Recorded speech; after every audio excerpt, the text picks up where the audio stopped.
watching Tell It Like It Is, and my name is Kathy Benuck.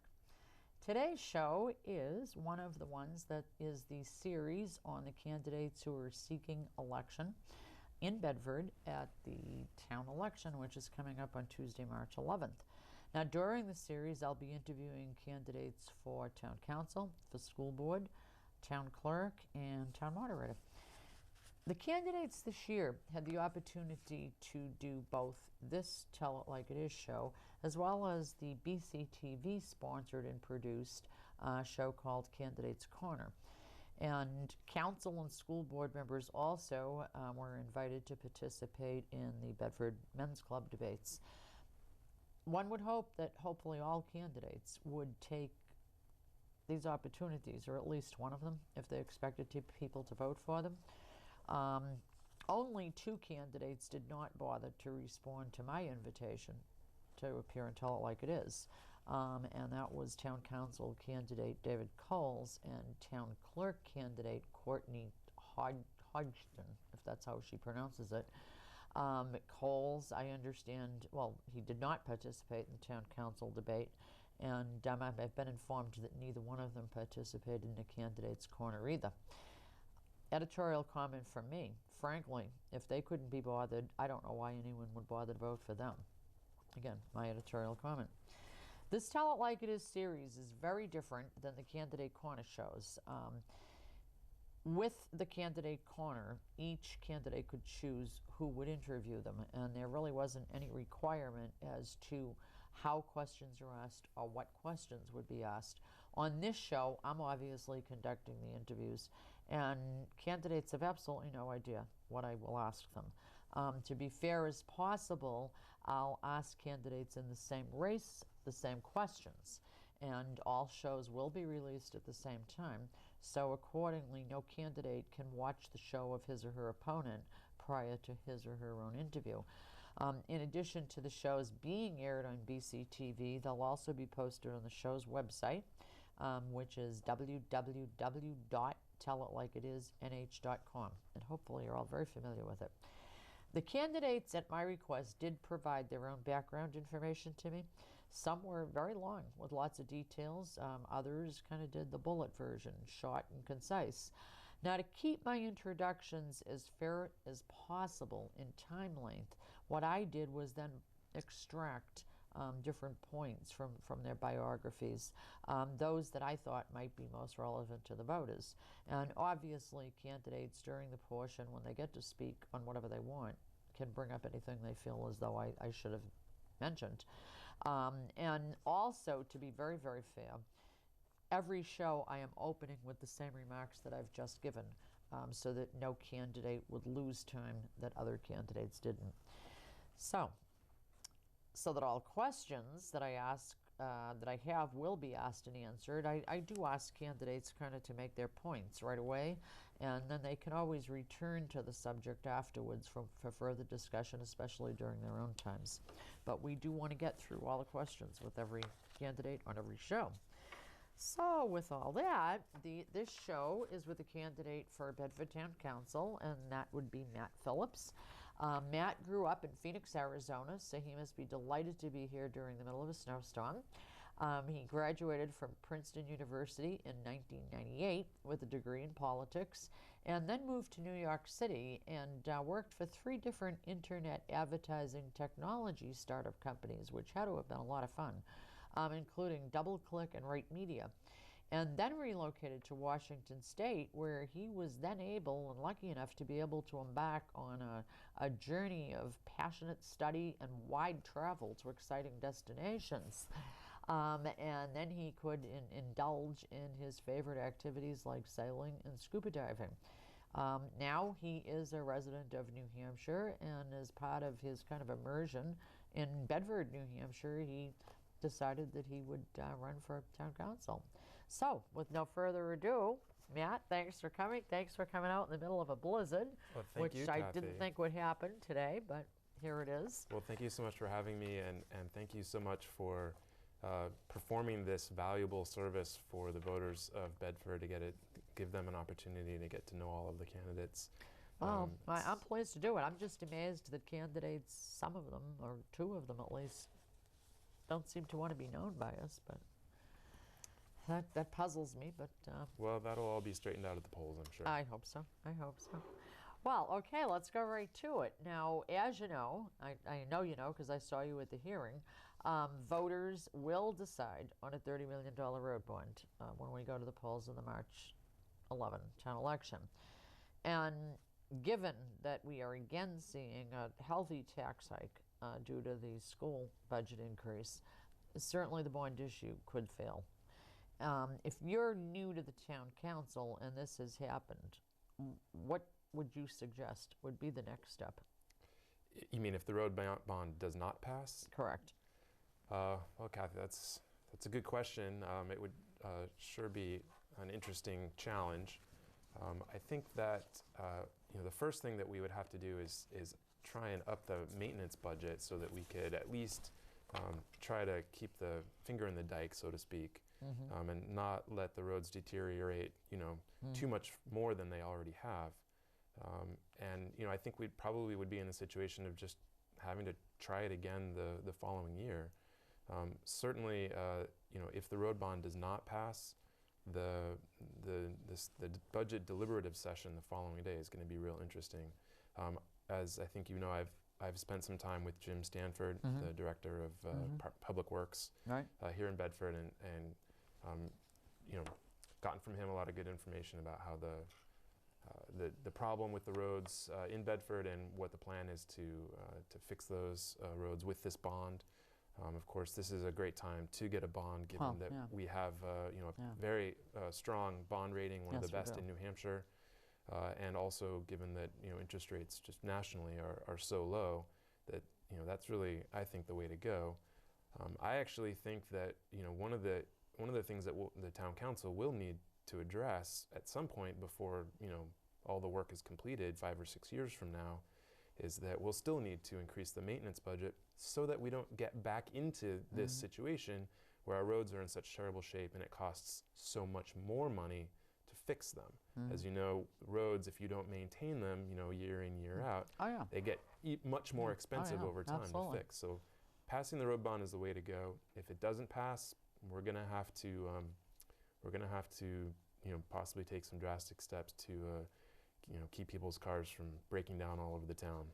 Well, I have not myself heard anybody criticize a road bond or question the need for it. The big problem just is that people are upset that, again, the taxes have gone up so high. They have, and so much of it's on the school side all the time, That's true, and I just one more point on that on the town side. There's penny wise and pound foolish, right? So if we don't spend that money, then we're just going to end up spending even more money later down the road because we weren't protecting the investment that we've made in our critical infrastructure. It's a sticky wicket. Yes, it is. It really, truly is a sticky wicket. Then here's a question for you, as somebody who would be coming in brand new. Yeah. We now have a town council member who ran unopposed last year and was elected when she was at the same time just beginning her job as an elected state representative. First of all, what do you think of that, the wisdom of that? And secondly, would you run for an additional public office while you were serving on the Bedford Town Council? That's a good question. I think that there's a couple of factors there. I'm not opposed to having somebody be filling, two different offices at the same time. Both offices require a certain amount of work, and if a person is willing to commit to the level of work to be successful and fulfill the obligation to the electorate to perform both of those jobs at the same time, then I'm okay with that. But that's got to be decided by the voters on a case-by-case basis. I'm not planning on running for state rep. Certainly not this year. 2016, we'll see. Depends on how much fun I'm having on town council. Oh, that's true. Yeah, it's like everything else. You have to find out if you really, really like it. Yeah. Because once you become public property, there are certain things in life that change. I will say that I think the opportunity to really have an impact and make sure that my work is making people's lives better. I think there's a bigger opportunity for that here at the town level because we're such a small community. As opposed to a 424 member Exactly. state legislature. Yeah. Yeah, you can kind of get lost in the crowd up there on the House side. And that's that's something that I'm interested in. That's the reason why when the call went out to say, hey, we need people to run for town council, I wanted to step up because I wanted to be giving back to the community that I've just joined. No, that's good. And I mean, I commend anybody who throws their name into the hat for any race because we don't have enough people willing to do it. And it does require a lot of time, sometimes much more than a candidate ever dreamed it was going to take. And I mean, just the fact that you're in the public arena, there'll always be criticism and occasionally bricks and bats and so on thrown at you. The other thing too is we saw this with the town forum we had a couple of weeks ago, where it was the town council and the school board and some of our state legislators, is that there was an opportunity for the people who showed up for that, and just quite a few people showed up for that. It was about 60, if I recall. Which is really good. And the reason why I think a lot of people showed up is there's a couple of reasons, but one of them was that so many times you have a complaint as a resident of the town, and you don't know whether that's a town issue, or the town maybe kicks it over and says, well, it's a state issue, and then they throw it over the fence, and to have both sides there to say, actually, whose is that? Let's see, that's a state issue. Why don't you go ahead and answer that? I think that that's pretty valuable, and that's something that I'm committed to as a counselor, to not let those questions and problems that the residents have fall through the cracks. I've gotten the impression that's something that almost all the participants want to continue with.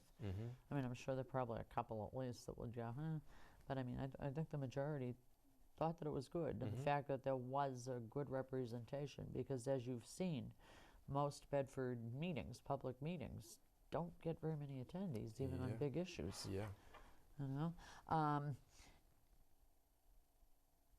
You also know that Bedford voters are also, in the March election, going to vote on the bond issue to fund the construction and equipment of an additional fire station on South River Road. And again, there's a possibility that could fail because, again, of the tax increase. Are you convinced or not convinced of the need for a new fire station? Do you think there's another solution that can be found, particularly if the bond does wind up getting defeated? Well, I definitely think from what I've reviewed, and I haven't yet had a chance to sit down with Chief Wiggin and talk to him about all the nitty-gritty details, but I've definitely reviewed all of the information that's available, and I've been in a couple of the meetings where it was presented to the town council, and it seems to me like it does make sense to have another safety substation. It seems more needed on the medical side. It's really the medical calls that are driving, and especially down there along South River Road, with all the apartment buildings and the assisted living fillings. And we've been relying on a lot of the other towns to help us out when we've got multiple calls going on at the same time. And that's another instance, just like the roads, where it's an investment. It's an investment in critical infrastructure that we need in order to continue to be successful as a town, to continue to attract new residents and new businesses to come here and feel like when they come here, they're going to be given the services that they need in order to do their jobs and live comfortably. And so, yes, it is a lot of money, and that is definitely the responsibility of the town council to make sure that that money is being spent wisely, and that we're getting a new station that's going to last for 20 or 30 years or more, and that we're not going to have to go back to the well after only 5 or 10 years because we didn't do it right. Okay. And you've been following the issues. By regional and national standards, we do not have enough police officers in Bedford for a town of our size. And that particular situation has existed for several years. How are you with that? I have also had a chance to sit down with Chief Brofonsky and was assured by him of quite a lot of data that does back up that position. The average coverage for a town our size here in New England would be 41 officers, and I think we're down at 36. So adding another couple of officers still not going to get us up to where we need to be, but I think it's also prudent to move cautiously and slowly build up to where we need to be. Let's add those 2 officers, see how we do. Another year or 2 later, we can add another couple officers. That'll get us up right close to where we need to be. Do you think that they have been successful, having to be so conservative over the past couple of years? I haven't. I mean, it creates challenges, obviously. It does. On the other hand, Bedford is a fairly safe town. We don't have a lot of crime. A lot of the crime that we do have is spillover crime from Manchester. So that's what they spend a lot of their time dealing with. We also have a lot of traffic issues that the police here, and that's a function, again, of the fact that, we're right next to Manchester and right off of, we've got really great location here right off of the highway system. But a lot of people, move through Bedford as they're commuting here in their day. Yeah. So that's something that they need to be, they have been spending a lot of time on. I'm sure the chief probably gave you the daytime statistics. I actually got the Something like, what is it, 55,000 people are in town during the business day hours. I got the same statistic from the chief of police as I did from the director of public works. Really? Because that number impacts both of their jobs. Well, that's true. The police have to keep the traffic flowing, and the public works have to keep the roads going. So absolutely. It's that factor impacts us in multiple ways. And I also want to point something else out, which is something that Chief Brofonsky mentioned, is that they're still running with a bit of an outdated technical infrastructure. And of course, as you know, and as your viewers now know, my background is from technology, and so I think there's an opportunity there to see if we can't also give them some technical resources in addition to their human resources, so that they can be more efficient with the understaffed situation that they've got.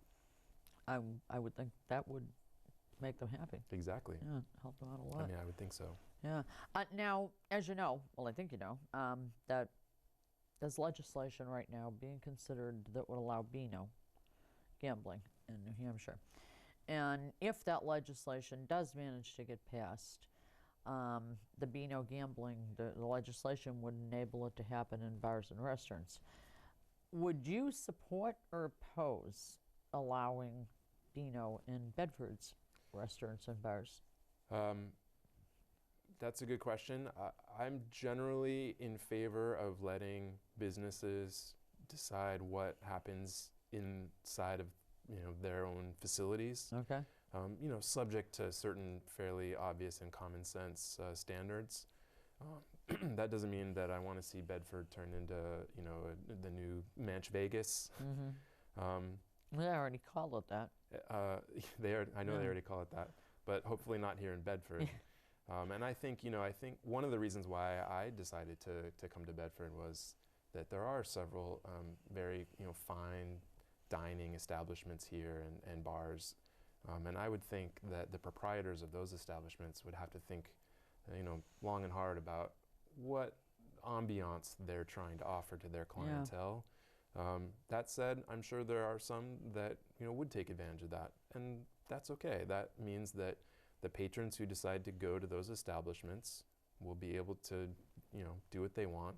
That will drive more business to Bedford, and we'll get more tax base, and then we can provide more services to the people who are living in the town. So do whatever you want, as long as we wind up getting, coming out in the end all right on it. Well, sure, and that having that kind of activity, that's not something that is something we would be taxing directly. It's just something that is drives more traffic and more demand for consumer services in our town, and that just means more business, and that's better for everybody involved. I can see a point there. Yeah. You think with the council, if the because the council, I guess, does have the right to allow or disallow certain types of businesses in town, under local control. So let's say the majority of the council were opposed to Beano, but then the state said, oh, by the way, did we mention that every city or town that has Beano places gets a hunk of money? Do you think the thinking would change to more favorable? You mean if the state was going to give money to the Yeah. towns as as a host town or as a whatever you want to portion call of it. Yeah, yeah, the house take? yeah. Well, that gets into some pretty tricky issues Yeah, I know. regarding crony capitalism I know. and the state picking winners and losers. And you know, I think probably the best way for me to answer that is to say that, you know, one of my priorities on the council is to be able to work with the other councilors, to learn from them, and to, you know, figure out how to come to you know, agreements with them on how we're going to proceed on sometimes difficult issues. And you know, that's part of being on a team is coming to a consensus and figuring out how you're going to move forward, bearing in mind that it's the welfare of the town that you have to put first. Well, I'm not sure if you're aware of this because this does go back a little bit of time, within the past year though.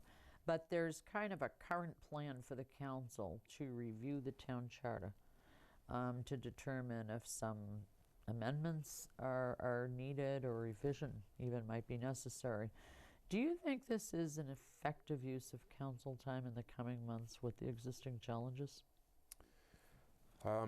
That's a good question. I don't know, you know, if there's something specific that they're looking for, or if it is just a regular, you know, a periodic standard operating procedure. From what I've seen of council meetings, and please don't take this as gospel because I don't watch every single minute and all that, but from what I've seen, one councilor in particular is pushing this, and no, it's not mandatory.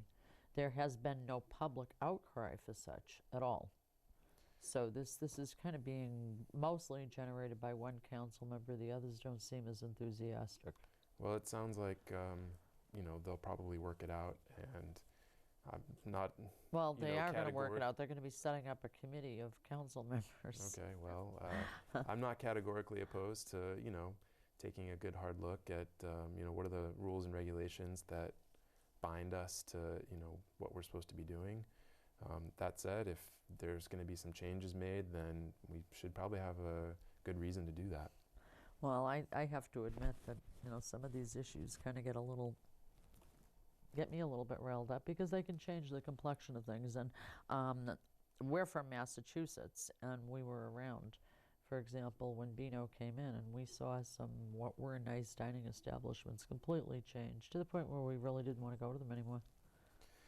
Yeah, and you know, I think another thing to bear in mind with the, you know, using, you know, having a document that informs what you are supposed to be doing and not doing as any political entity, a town, state, nation, is the rules are important, but just as important are who you pick to go and follow and enforce those rules.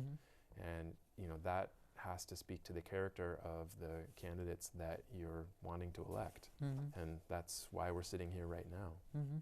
Another hot issue that's going on right now, and I'm being careful of the time here because I want to be able to give you some time, is, and it's going before the zoning board, and well, it's not brand new, it's going back to the zoning board, is a proposal to build a new gas station on Route 101 at the intersection of Hardy Road. And apparently by a company that's well known for offering lower prices in gas. Now, obviously, as expected, some neighborhood area people are opposing it. The owner of another gas station on Route 101 is also opposing it for, again, I think kind of obvious reasons. What are your thoughts? Well, I go back to, you know, I think it's important that we have businesses that feel like they can come to Bedford and be successful, and that they can offer services to the residents here. But, you know, it may be the case in this case, and I think that they may have actually withdrawn their application after the uproar. They did withdraw the existing one to adapt the number of gasoline bays. They're reducing the number. But it is coming back up. I mean, it just has been postponed on the zoning board agenda for a couple of weeks. But, you know, in this case, there's already some gas stations, and, you know, do we really need to have more gas stations? I think that's something that I haven't looked closely enough at in order to be able to offer an informed opinion. There's also, you know, the residents have been saying they're concerned about, having a convenience store attached to the gas station, and whether or not that's going to attract an element of activity, maybe all hours of the day and night that, will be impacting property values in that area. That's something I think that definitely does need to be considered. These are all the issues that need to be taken into consideration. Okay. So you want to have the broad look. Yeah. Okay. Well, we are down to a little over 2.5 minutes. So I want to pretty much turn the rest to you so that you can look at the camera, tell Bedford voters why they should be voting for you. And in the process, you can bring up any subject that's, your passionate subject, or tell more about yourself that I missed during the introduction. Okay. Well, I think, I said this in the Candidates Corner debate that will also be airing, in the coming weeks. I come from a technology background. I'm a little younger than, the average town council candidate. And I think that if Bedford is going to be successful in the 21st century, continue to be successful, they've already done a pretty good job. I think it's important to bring a fresh perspective and to bring some experience from the corporate side of the world, where, as a small technology entrepreneur, I was forced to, make every dollar count. And I think that's what we need to be doing here in Bedford, and also making it a friendly place for businesses to come, and a place where residents can come and know that they're going to be provided the services that they want, and to have businesses that they can get jobs at. That's how we're going to continue to be successful. And that's really, I think that's really all I need to say. And you're coming in right on time. Great. Yeah. Thank you so much. Well, Kathy. hey, thank you for being here, and be careful when you get out in that storm driving.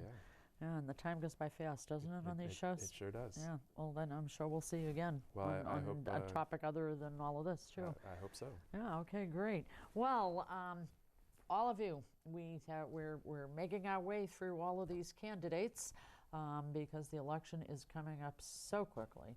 And in any of the shows that you haven't seen yet, not just mine, but the other candidate shows, please do watch them because you really should know who is seeking your vote and be able to make a good, rational decision for yourself on who you'll be supporting.